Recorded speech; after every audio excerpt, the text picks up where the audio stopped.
Assalamualaikum warahmatullahi wabarakatuh. Jumpa lagi dengan saya, Taufik Rizal. Pada pertemuan ini, kita akan membahas bab 6 dari buku Leadership in Organization karangan Gary Yukel tentang kekuasaan dan pengaruh. Ya, kita semua tahu bahwa pengaruh merupakan inti dari kepemimpinan. Agar seseorang dapat menjadi pemimpin yang efektif, ia harus mampu mempengaruhi orang lain agar mau menjalankan permintaan, mendukung, dan mengimplementasikan kebijakan yang telah dibuatnya. Dalam organisasi besar, keefektifan manajer tergantung kepada pengaruhnya terhadap atasan dan rekan sejawat, serta juga pengaruhnya terhadap bawahan. Pengaruh pada satu arah dapat meningkatkan pengaruh pada arah yang lain. Sebagaimana dikutip dari Bradford dan Cohen yang dikemukakan pada tahun 1984, bila Anda memiliki pengaruh terhadap atasan, maka Anda mendapatkan penghormatan dari bawahan dan rekan sejawat. Bila Anda memiliki pengaruh terhadap kolega, Anda akan memberikan apa yang diinginkan atasan dan apa yang dibutuhkan oleh bawahan Anda. Dan peningkatan prestasi bawahan akan meningkatkan kekuasaan Anda baik ke samping maupun ke atas, karena Anda dapat memenuhi kewajiban dan janji Anda. Jadi untuk bisa memahami apa yang membuat manajemen menjadi efektif, kita membutuhkan analisis tentang jaringan kompleks hubungan kekuasaan dan proses mempengaruhi yang ditemukan dalam semua organisasi. Maka dalam awal sesi ini, kita akan membahas konsep penting kekuasaan dan pengaruh, serta menjelaskan perbedaan jenis dan sumber kekuasaan. Bagian kedua bab ini, kita akan menguji bagaimana berbagai jenis taktik mempengaruhi yang digunakan dalam organisasi, dan menjelaskan bagaimana kekuasaan dan perilaku pengaruh secara bersama-sama menentukan keefektifan kepemimpinan. Kita mulai dengan istilah kekuasaan dan wewenang. Konsep kekuasaan dipakai untuk memahami bagaimana orang dapat mempengaruhi satu sama lain dalam organisasi. Jadi di sini kekuasaan melibatkan kapasitas suatu pihak yang disebut agen untuk bisa mempengaruhi pihak lain yang disebut target. Dalam konsep lebih fleksibel, dapat mengacu pada pengaruh agen terhadap satu orang sasaran atau lebih dari berbagai orang sasaran. Nah, terkadang istilah ini merujuk pada pengaruh yang potensial terhadap hal atau peristiwa, seperti juga sikap dan perilaku. Nah, jadi di sini juga terkadang agen itu adalah kelompok dan suatu organisasi. Terkadang kekuasaan didefinisikan juga sejauh mana agen memiliki lebih banyak pengaruh atas target dari pengaruh target terhadap agen. Jadi ini merupakan sesuatu yang relatif sifatnya. Sulit untuk bisa menggambarkan kekuatan agen tanpa menentukan target, pengaruh tujuan, dan periode waktunya. Jadi seorang agen bisa jadi memiliki lebih banyak kekuasaan atas beberapa orang daripada umumnya orang lain, ya, dan lebih berpengaruh untuk beberapa jenis masalah daripada lainnya. Jadi kekuasaan adalah variabel dinamis yang dapat berubah sesuai perubahan kondisi. Bagaimana kekuasaan digunakan dan hasil dari upaya pengaruh ini dapat meningkatkan atau melemahkan kekuatan agen selanjutnya. Intinya, istilah kekuasaan biasanya digunakan untuk menggambarkan kapasitas mutlak dari agen individu untuk mempengaruhi perilaku atau sikap dari satu atau lebih target yang ditentukan pada suatu titik periode waktu tertentu. Kemudian, apa yang disebut dengan wewenang? Wewenang melibatkan hak, prerogatif, kewajiban, dan tugas yang terkait dengan posisi tertentu dalam organisasi atau sistem sosial. Wewenang pemimpin biasanya mencakup hak untuk membuat berbagai jenis keputusan tertentu dalam organisasi. Seorang pemimpin dengan wewenang langsung atas seorang target memiliki hak untuk membuat tugas sesuai wewenang itu, dan seorang target memiliki kewajiban untuk mematuhinya. Misalnya, seorang manajer biasanya memiliki hak yang sah untuk menetapkan peraturan kerja dan memberikan tugas kepada bawahannya. Wewenang juga melibatkan hak agen untuk mengendalikan segala sesuatu seperti uang, sumber daya, peralatan, dan bahan. Begitu juga dengan pengendalian atau kontrol, ini juga merupakan sumber kekuasaan yang lain. Lingkup kewenangan untuk penghuni posisi manajerial adalah cakupan instruksi yang dapat dibuat dan cakupan tindakan yang dapat diambil. Lingkup kewenangan ini bisa jauh lebih besar bagi beberapa manajer daripada manajer yang lain. Itu tergantung sebagian besar pada pengaruh yang diperlukan untuk mencapai pemenuhan persyaratan peran dan tujuan organisasi. Bagaimana mengevaluasi hasil upaya pengaruh?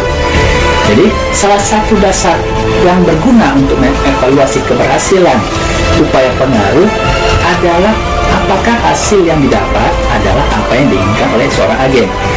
Agen dapat mencapai efek yang diinginkan pada target, atau efeknya mungkin bisa saja kurang dari yang hasil yang diinginkan.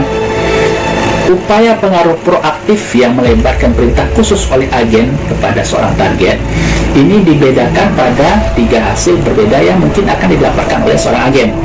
Pertama adalah komitmen. Istilah komitmen di sini jelas menggambarkan suatu hasil di mana seorang target secara internal itu menyetujui keputusan atau instruksi dari agen dan berupaya keras untuk melaksanakan perintah atau melaksanakan keputusan yang secara efektif.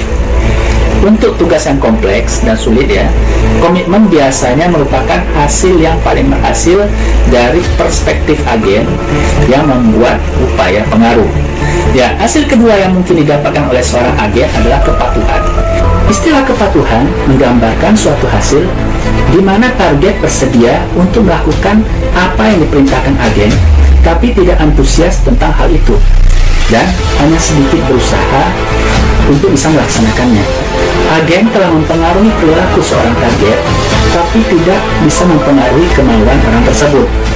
Seorang target tidak yakin apakah keputusan atau tindakan yang akan dilakukannya itu adalah hal yang terbaik untuk dilakukan, atau bahkan bahwa hal itu efektif untuk bisa mencapai tujuan yang diinginkan.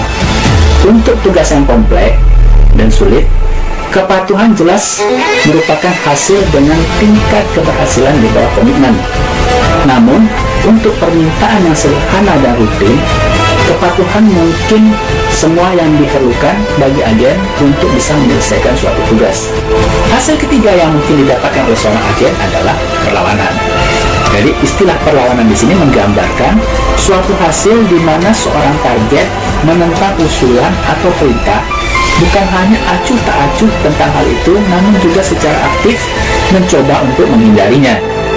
Seorang target mungkin saja akan merespon dengan cara pertama, menolak untuk bisa melaksanakan permintaan. Kedua, membuat alasan mengapa perintah tersebut tidak dapat dilakukan. Ketiga, berusaha membujuk agen untuk menarik atau mengubah perintahnya. Keempat, meminta otoritas yang lebih tinggi untuk mengesampingkan perintah agen.